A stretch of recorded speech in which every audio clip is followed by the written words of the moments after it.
Have you been craving a new god game or tycoon sim that's actually as challenging as it is fun? Or maybe you're just looking for something original, something with a little more Sinovation? Well, welcome to Sintopia, a scintillating new management game where you'll be hell-bent on making bad decisions and having a devilishly good time in the process. If you're a fan of tongue-in-cheek humor, factory management that has you frothing over efficient soul queuing systems, and especially if you've ever wanted to defend a town against leprechaun demons because your villagers were having too much sexy time and overpopulated the world, well then, this is for you. And I just gotta add thank you to the publishers Team 17 for sponsoring this video and letting me try the game out, because it was not what I was expecting at all, so you definitely want to stick around because there's a lot going on in this game. So before we begin, just letting you know that Sintopia is dropping within the next few months, so maybe add it to your wishlist now in the link below. There's also a playtest happening from the 10th to the 16th of Feb, so if you really want to get your hands on it, then you don't want to miss out on that. So Sintopia works like a loop. Your villagers, or hummus, or hummus as they're called because they come from chickpeas, because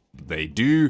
They just live out their best lives on the surface, and when they die by natural causes or by other means, they take a trip to the Underworld. Now their souls then arrive by bus. Again, this humor is top notch, and your job is to remove the sins from them using a bunch of weird and wacky methods. And then off they go back to the top where they get resurrected again. That is literally the gameplay loop, and even the logo makes you quite well aware of that. Now I'll admit the game does throw a lot at you in the beginning, like a lot of different mechanics and elements, as you're essentially dealing with two different worlds here, above and below ground. But I'll start with the Underworld, as that's where we need to get things up and running.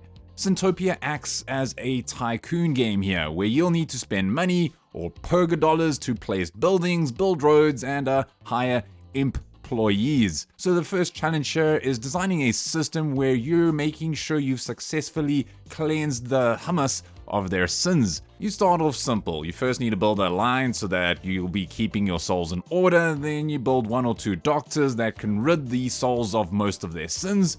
But then comes my worst enemy, the Souls Dispatcher. This thing, my gosh, it turns this fun and whimsical management game into like this coding challenge fresh out of MIT. You see, to make things more efficient, you need to throw these down, as it helps your souls go down roads based off certain conditions. But this game just goes so deep and complex, which personally I love. I was literally that confused math lady meme, just staring at these cues like they were calculus problems. I came so close to whipping out a pen and pad, just trying to use various engineering equations to calculate optimal cue lengths. It was crazy, let's just say that. In the beginning, I thought it was a bit too complex, but now I love the things. I start a fresh game and I can't wait to apply a strategy that just worked before. And that applies to the quirky yet useful staff you have to manage as well. Speaking of quirky yet useful, if you're enjoying my video so far, maybe drop a like, maybe a comment, or maybe subscribe to find more games like this. Now, most management games have the most boring staff elements known to man, but not in Sintopia. The studio put some real effort here. Straight away the game introduces a range of upper management, with Lily, the chief of staff, having a voice so sultry I feel like it needs to be on HBO, Cinemax. Even if there is still some bite left in me. Oh, please. You need only ask. But hey, at least she gives you hints along the way. Other characters like Rupert, Larry, Janine, and of course the chairman all have their own personalities and humor that go along with it. Sorry, I've got to take that. Oh, well, I'm sure you will figure it out. In the name of me, it never stops!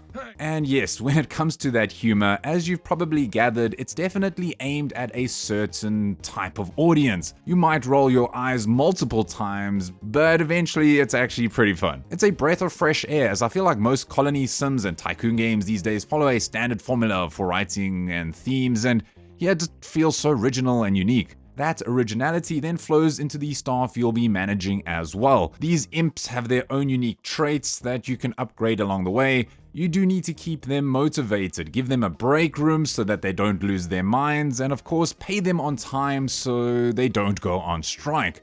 I love it. There's this constant challenge wherever you look. Do you hire someone with a high initial cost, but a low daily wage? Or do you burn up your money in the beginning, deal with the strikes, but just use that money to building stuff like impish resources that help you reduce your daily costs? And those daily wages don't mess around. If you look at the top left, you'll notice the little day and night cycles. So at the start of the day, if you don't have enough money, well, then your employees will go on strike. I love the employee management here. I mean, just doing the upgrades as well. You can always choose how you want to upgrade. Do you want to boost their current skill, or maybe you want to choose something else? There's a lot of flexibility here. That plus the little things do it for me. I guess you could say the devil is in the details. Like the doctor's room that shows that sinning is bad, like some kind of Clockwork Orange setup, or the envy room that has these souls place their hands into this hole and the imps just straight up put spiders or something weirdly gross on them. It's funny, it's like all the greedologist that straps the souls down and hurls money at them. And not only that, your employees will act up. They'll lose their mind at someone at the waiting booth or just do odd behavior. And even the sounds just help it feel very immersive. I really enjoy management games where the people or the beings you manage have personality, and this game has it by the bucket load. Let's work. And for me, playing a game like this for hours on end, the soundtrack has to be good.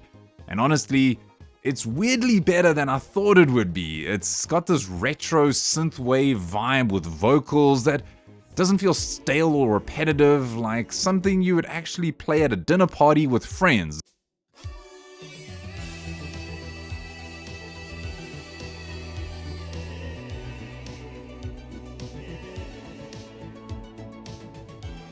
Devs, any chance you can make that happen? Send that Spotify link. Overall, I think the devs have nailed the underground section to it. The vibe is quirky yet fun, but still challenging. And also don't forget, this is still half of the gameplay. What about the top? So clicking the button on the top right or just zooming out brings you smoothly into the overworld where the Hummers spend their days. Now it's kind of a blessing you don't need to place buildings here too. It's way more hands-off than the Underworld, but it still becomes more of a god game up top. Like if you don't like the current king or queen, you can just blast them into the sky.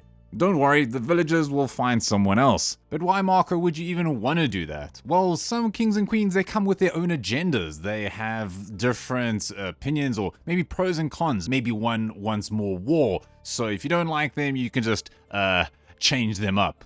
These villagers will go off and do their own thing. They'll build their own houses, they will do their own raids to attack nearby enemies, they'll start a door-to-door cult, and yeah, get a bit frisky at night. And them getting frisky is actually such a big deal. It's not just a pastime or a hobby. It directly influences the birth rate naturally. So if you're not keeping tabs, you're going to have a bad time in the underworld. It's going to just overpopulate the cemetery. So you need to keep watch of them, and if they're getting too frisky at night, yeah, you gotta sound the alarm, ring the bells, make sure that they just cut it out so that you can just keep that population under control.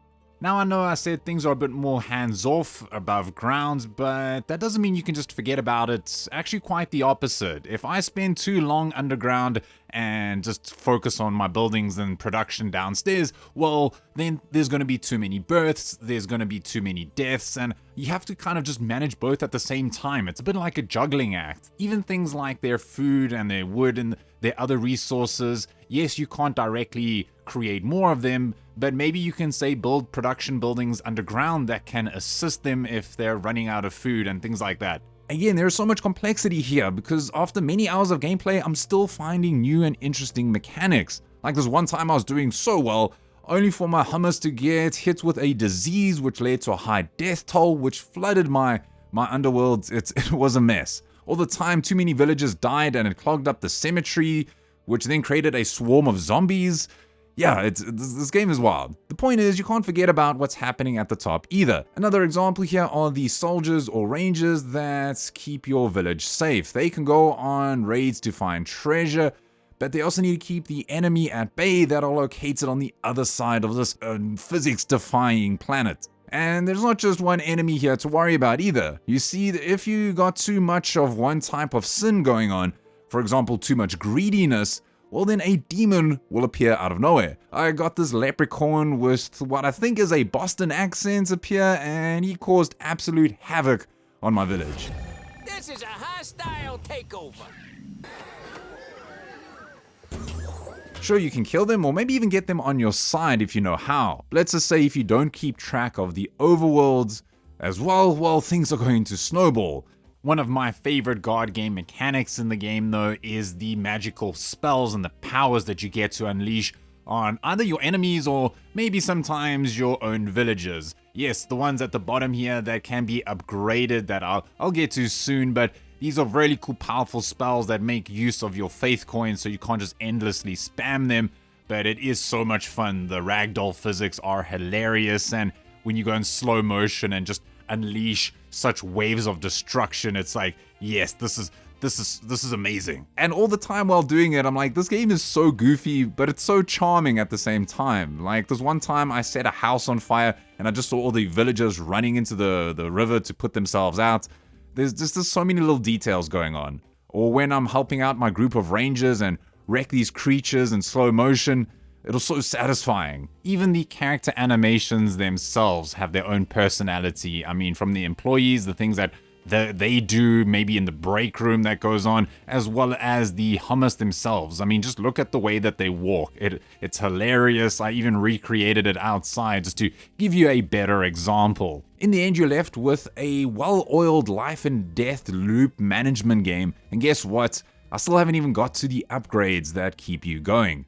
So beyond all that fun gameplay, there's still a lot to tinker with. For example, this expansive tech tree. It's broken up into different pages. You've got the administration, the infrastructure, punishments, and so on. You get to unlock new buildings, new spells, as well as other important upgrades. You get these upgrades every time a soul leaves the Underworld, and you get these tokens, hero tokens or heroes tokens that really help, but it becomes quite challenging to manage, and you really have to know what you're doing. And because the game is called Sintopia, naturally you'll be doing a lot of sin management. This takes place when a lot of the hummus above ground, things will happen to them that will lead to either pride, envy, wrath, sloth, greed, lust, gluttony. It's got them all, and when you come down to the underworld, you'll need to manage them. Every now and then, someone new will come along and say, okay, maybe this one's about greed. Now you need to unlock a new building, say the greedologist or whatever it's called. You need to place that down, and then that will be managing people that have your greed sins because nothing else will work. So yes, eventually it's going to spiral into having many different pathways, and this really impacts your strategy and how your paths are going to be managing. Like I said, the good old soul dispatcher that I love so much will be played heavily here, so there will be a lot of replayability, just trying to understand the different sins, how to manage them, and making sure that they don't get out of control. And I haven't even gotten to before you even start a game. I wanted to save that until last because there's a lot going on here too. Like before you even start a game, you can set up these different parameters. Normally you just have the difficulty or map type, but here it goes a little step further. If you're doing the challenge mode like I'm doing here, you'll get these different winning conditions. Maybe getting enough influence, reaching a certain number of cultists, or maybe it's money you're after. Each challenge comes with its own modifiers and secondary objectives, making sure to keep things interesting. Next, you'll get to choose a role model. These role models, they range from the greed-hungry Mammon dragon to the destructive Satan and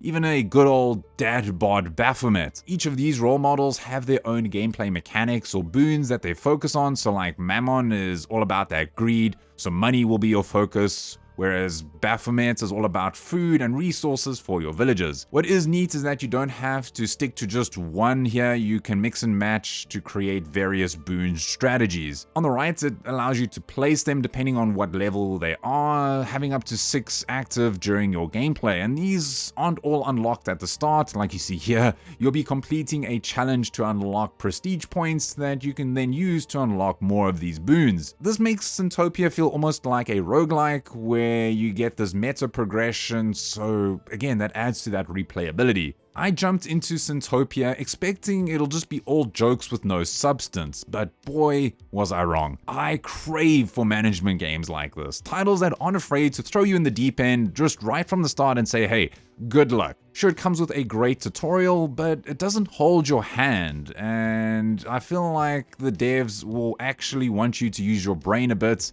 and quite a bit sometimes. I made so many mistakes during my first few runs, I got frustrated, I had no idea what I was doing half the time, but I was having fun, actual fun, and it's hard to find these days in new titles. Sintopia is a game that isn't afraid to mix in different management game mechanics, and they all seem to work very well together. So if you enjoyed this gameplay, I sure did, I had a blast playing it, then don't forget to add Sintopia to your wishlist today using the link below, or maybe check out the playtest that's happening from the 10th to the 16th of February. Big thank you to sticking around and listening to all my puns. I think it was just this game that brought it out of me. And a big thanks to all my channel members. You guys really mean a lot to me for helping keep my channel going.